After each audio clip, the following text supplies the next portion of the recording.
ED की कार्रवाई काफ़ी चर्चा में है। जिस प्रकार से ईडी कार्रवाई कर रही है उसके बारे में देश का सुप्रीम कोर्ट भी चिंतित है।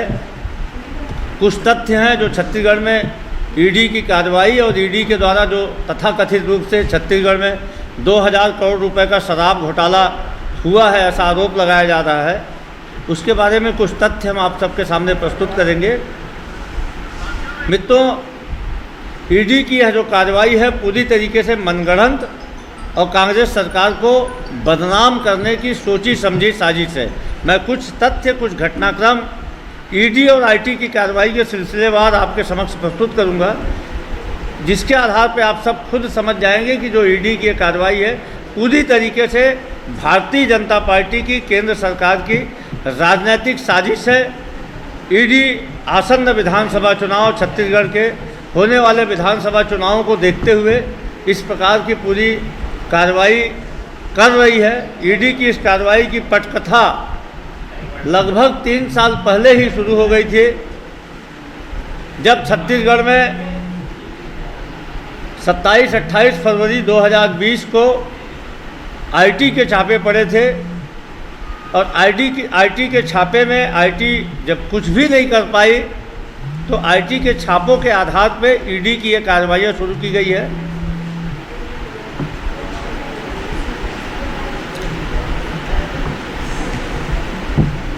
ईडी के द्वारा आईटी के द्वारा कुछ भी हासिल नहीं किया गया। उन्होंने सारे कार्रवाई का कोई भी ब्यौरा आज तक प्रस्तुत नहीं किया गया उनके द्वारा।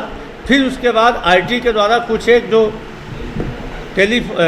मोबाइल के चैट जब्त किए गए थे, जो उनके द्वारा मोबाइल के चैट निकाले गए थे, उसके आधार पे वर्तमान में ईडी कार्रवाई कर रही है। मैं कुछ तथ्य सिलसिलेवार आपके सामने रख रहा हूँ।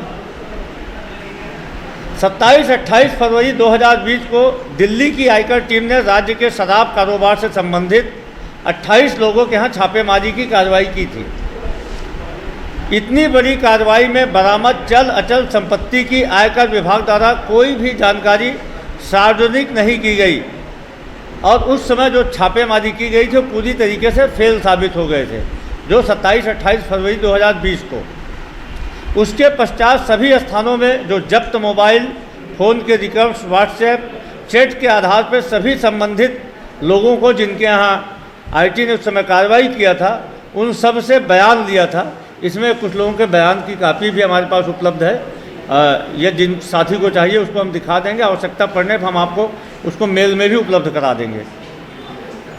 द्वारा बयान लिया गया तो सारे के सारे घपलेबाजी को पूरी तरीके से गलत बताया। किसी भी कारोबारी ने जो उनके द्वारा आईटी के द्वारा जो बयान लिया गया, किसी भी कारोबारी ने छत्तीसगढ़ में किसी भी प्रकार की शराब से संबंधित किसी भी घपलेबाजी को गलत बताया है। सारे के सारे लोगों के चैट उपलब्ध हैं, उनके जो प्रश्नावली थी वो प्रश्नावली उपलब्ध है जो आईटी के द्वारा पूछी गई थी।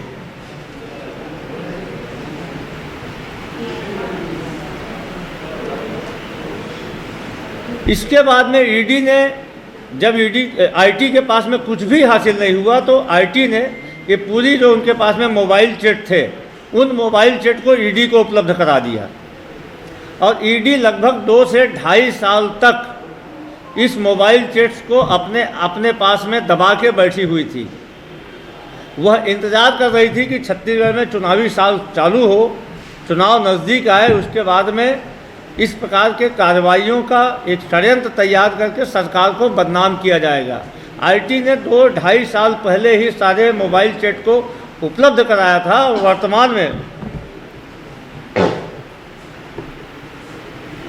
उसे और जिन जिन लोगों के यहाँ आईटी ने 27 से लेकर 28 फरवरी 2020 को इनकम टैक्स का छापा मारा गया था, उन्हीं के यहाँ और उन्हीं लोगों के यहाँ फिर से एक बार ईडी ने छापेमारी की और उसी चैट के आधार पर छापेमारी की। 29 मार्च को ईडी द्वारा जितने व्यक्तियों के यहाँ छापेमारी की गई, किसी के भी यहाँ क्या जब्त हुआ, कितना जब्त हुआ, किसी भी चीज़ का कोई विवरण नहीं दिया गया। ईडी के द्वारा जिनके यहाँ छापेमारी की गई थी उन सबको सीआरपीएफ के जवानों की सुरक्षा में ईडी कार्यालय ले आया गया, घंटों उनको बैठाया गया। इस प्रकार का माहौल तैयार करने की कोशिश की गई कि जैसे ये बहुत बड़े अपराधी हैं, इनके यहाँ बहुत कुछ मिला है, और घंटों बैठाने के बाद, मानसिक रूप से प्रताड़ित करने के बाद उन सबको छोड़ दिया गया था।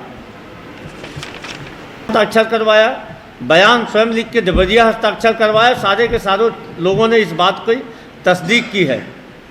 और 31 मार्च को 30 मार्च को उनको ईडी के दफ्तर में बुलाया गया, 16 से 18 घंटे बैठाया गया और 31 मार्च को उन सबको घर जाने दिया गया। और उनसे लिखाया गया कि पूर्व में जो भी बयान उन्होंने दिया है उसके बारे में कहीं सार्वजनिक करेंगे तो उन सब के खिलाफ में उनके परिजनों को गिरफ्तार कर लिया जाएगा, ऐसी धमकी दी गई उनको ज़्यादा। अनेक व्यक्तियों द्वारा यह भी शिकायत की गई कि महिलाओं को भी देर रात बुलाकर पूछताछ कर धमकाया जा रहा है। देश के किसी भी भाग में ईडी द्वारा 10 बजे से लेकर 11 बजे तक पूछताछ नहीं की जाती, किंतु रायपुर में ईडी के अधिकारियों द्वारा गवाहों को शारीरिक एवं मानसिक रूप से प्रताड़ित कर मनचाहे बयान पर हस्ताक्षर करवाए गए, देर रात हस्ताक्षर करवाए गए। जबकि कानूनन रूप से मानसिक रूप से थके हुए व्यक्तियों के बयानों की कोई अहमियत नहीं होती है, लेकिन 18 घंटे 20 घंटे तक उनको जबरिया बैठा के बिना उनकी गिरफ्तारी शो किए ईडी ने उन सबको धमका के बयानों में हस्ताक्षर करवाए। शराब व्यवसाय से जुड़े संबंधितों से बलपूर्वक लिखे गए बयानों के आधार पर ईडी ने यह दावा किया कि राज्य में 2000 करोड़ रुपए के शराब घोटाले हुआ है। ईडी के द्वारा प्रेस विज्ञप्तियों के माध्यम से पूरी तरीके से एक मीडिया ट्रायल बनाने की कोशिश की गई और सरकार को बदनाम करने की साजिश रची गई। ईडी अधिकारियों द्वारा भी गवाहों को आहूत कर सभी को जेल भेजकर धमकी देकर भ्रष्टाचार में शामिल होने, अवैध राशि रिश्वत के रूप में देने के आरोप स्वीकार करने हेतु विवश किया गया। इसका प्रमाण यह है कि इन्हीं सब व्यक्तियों ने 3 वर्ष पूर्व उन्हीं के मोबाइल चैट के आधार पर, जो ट्रांसक्रिप्ट के आधार पर जो आरटी ने उनसे पूछताछ की थी, उन सब ने किसी भी व्यक्ति के, किसी भी सरकार में बैठे हुए व्यक्ति के शामिल होने की बातों को पूरी तरीके से खंडन किया था, उन सवालों को निराधार बताया था। 2019 से मार्च 2022 के बीच की ही ट्रांसक्रिप्ट है, सिर्फ उसके अलावा मोबाइल चैट के अलावा ईडी के पास में कोई भी दस्तावेज नहीं है। और इन 2 वर्षों में हुए कथित भ्रष्टाचार, फर्जी प्रमाण, शराब व्यवसाय से संबंधित कारोबारियों को गन पॉइंट के आधार पर डरा धमका के ईडी ने उनके बयान तैयार किए। –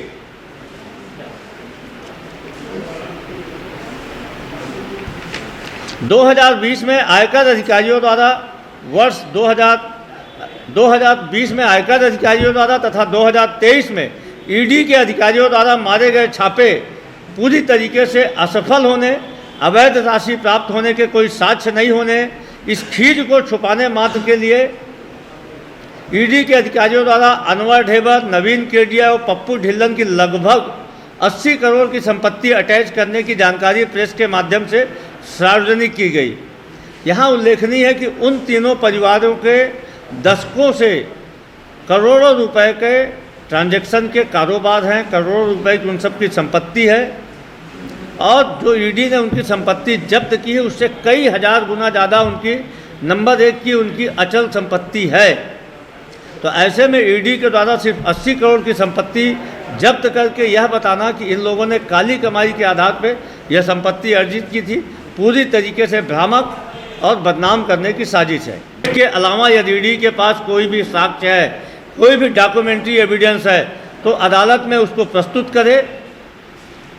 और इस प्रकार की जो भ्रामक जानकारियाँ प्रस्तुत करके सरकार को बदनाम करने की साजिश रची जा रही है, उस पर बंदिश लगाई जाए, अन्यथा जो भी प्रमाण है उस प्रमाणों को ईडी पूरी तरीके से सार्वजनिक करे। साथियों, कल ही छत्तीसगढ़ में ईडी के द्वारा जो कार्रवाई की जा रही है, जिसके माध्यम से यहाँ पे भय का वातावरण तैयार किया जा रहा है, उसके खिलाफ में माननीय सुप्रीम कोर्ट ने एक कड़ी टिप्पणी की है।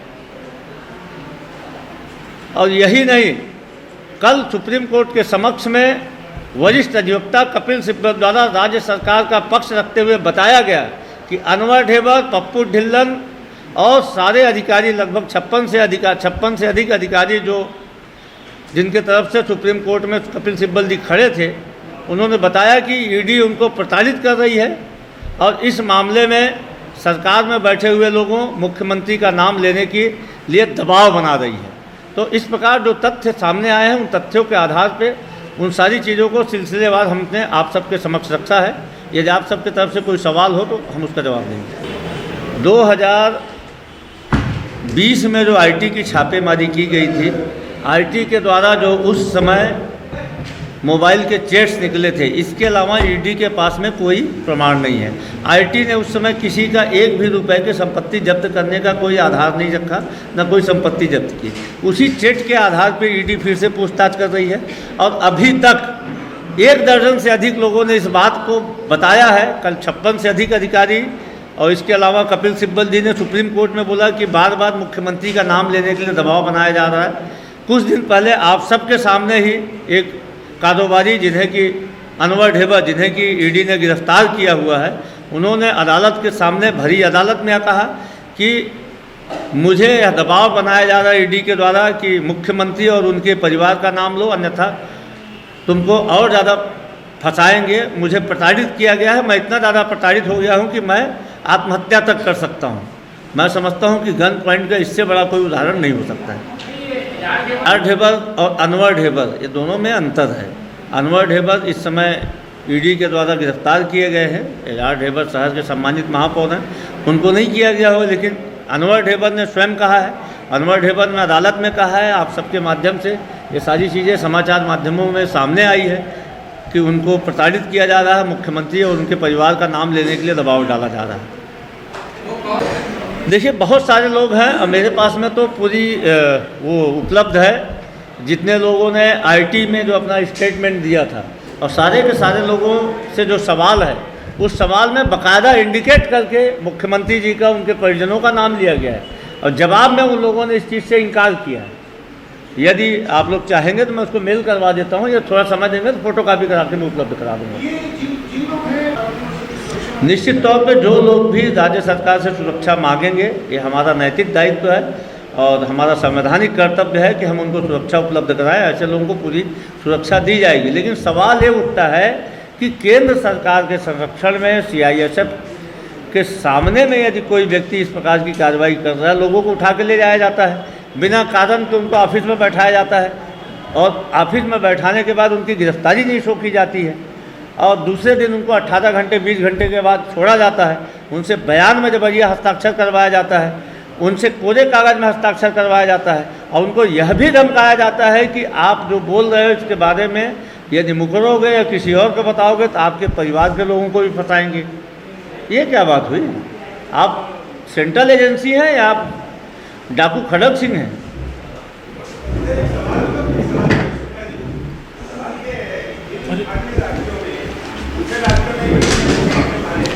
जी, आपने कहा है, मैं थोड़ा सा क्लियर करेगा हैं। मेरी जानकारी में ऐसा कुछ नहीं, यदि आप बताएंगे तो उसके बारे में हम पार्टी के उसमें वो होगा। लेकिन नार्को टेस्ट छत्तीसगढ़ में भी हुआ था। उस नार्को टेस्ट की सीडी को हम सब ने आपको दिखाया था। बहुत जल्दी फिर से एक बार इसी मंच में बुला के उस सीडी को हम आपको दिखाएंगे भी। उस नार्को टेस्ट में गरीबों के पैसे में घोटाला हुआ था इंदिरा प्रियदर्शनी बैंक में।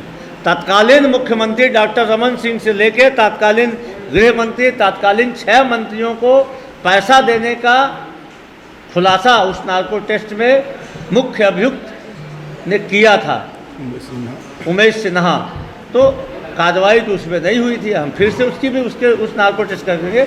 लेकिन यदि अदालत ने ऐसा कहा है, निश्चित तौर पे हम अपने विधिक जानकारों से राय लेके इस संबंध में पार्टी का पक्ष रखेंगे। अब देखिए, ऐसा है कि बृजमोहन अग्रवाल जी 15 साल तक उस सरकार के मंत्री थे जिस सरकार ने 44,000 करोड़ रुपए का शराब घोटाला किया था और आज तक डॉक्टर रमन सिंह जी ने उस शराब घोटाले को सिर्फ कालांतर होने के कारण अपने आप को बरी करने की कोशिश किया। डॉक्टर रमन सिंह हमने जो आरोप लगाए थे वो तथ्यात्मक आरोप थे, दस्तावेजी आरोप हैं और प्रमाणिक आरोप है। डॉक्टर रमन सिंह जी उसका खंडन करने का साहस बताएं। उन्होंने बोल दिया कि यह सदी का सबसे बड़ा हास्यास्पद बयान है।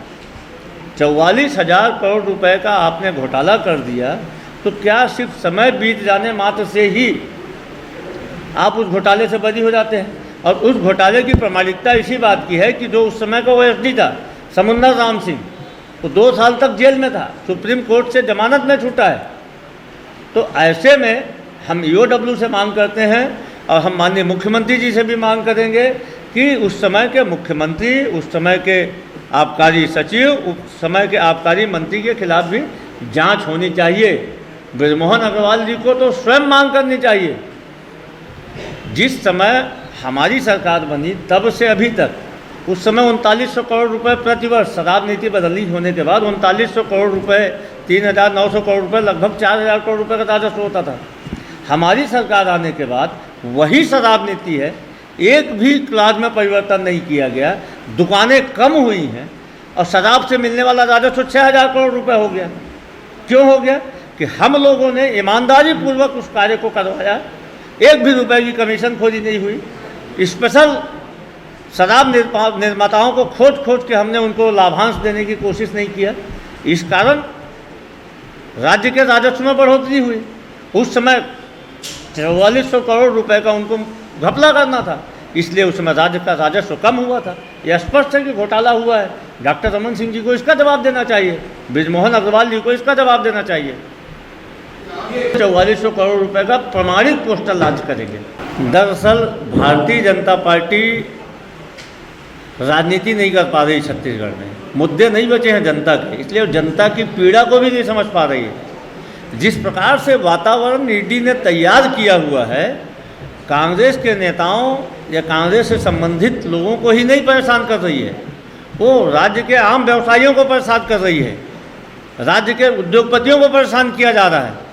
उद्योगपतियों को ईडी के दफ्तर में हार्ट अटैक आता है, उद्योगपतियों को बुलाया जाता है, उनको खाना नहीं दिया जाता है, कोई भोजन कर लिया उसको पानी नहीं दिया जाता है। आज की छत्तीसगढ़ की जो व्यावसायिक स्थिति है उसके हालात ये है कि ईडी के कारण लोग अपना ईमानदारी का धंधा व्यवसाय करने में डर रहे हैं।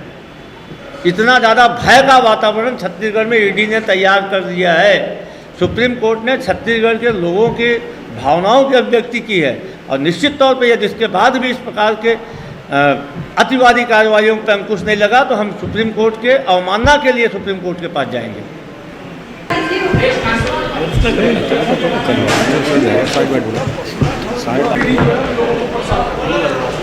देखिए, छत्तीसगढ़ में जो ईडी की कार्रवाई हो रही है वो पूरी तरीके से मनगढ़ंत राज्य सरकार को बदनाम करने की कार्रवाई है। ईडी के पास में कोई साक्ष्य नहीं है। 2000 में जो आईटी के द्वारा छापे मारे गए थे उसके चेट के आधार पे उस समय जिनके यहाँ छापेमारी की गई थी उन लोगों को ईडी बुला रही है। ईडी के पास में कोई साक्ष्य नहीं है। ईडी उन लोगों को बुला के सरकार के खिलाफ, मुख्यमंत्री के खिलाफ बयान दिलवाना चाहती है। गन पॉइंट में लोगों को टार्चर करके ईडी बयान दिलवा रही है।